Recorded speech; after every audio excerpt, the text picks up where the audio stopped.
Petroleum قیمتوں میں اضافے کے خلاف جماعت اسلامی کا بڑا احتجاجی مظاہرہ۔ جماعت اسلامی کے ورکرز منصورہ لاہور میں نماز جمعہ کے بعد ملتان چنگی روڈ پر نکل آئے۔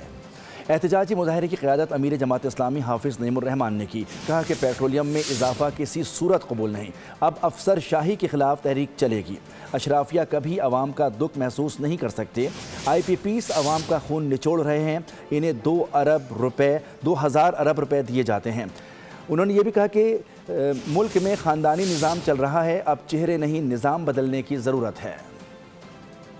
موقع پر جب خطے میں آگ لگی ہوئی ہے، جب اس وقت ہر طرف پریشانی ہے، تو کیا ہونا چاہیے؟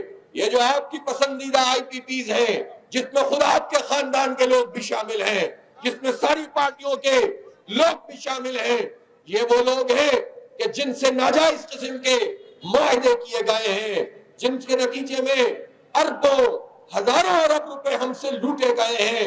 کیا یہ نہیں ہونا چاہیے؟ یہ جو 80-100 آئی پی پیز ہیں، ان کی کیپیسٹی پیمنٹ کو بند کر دیا جائے۔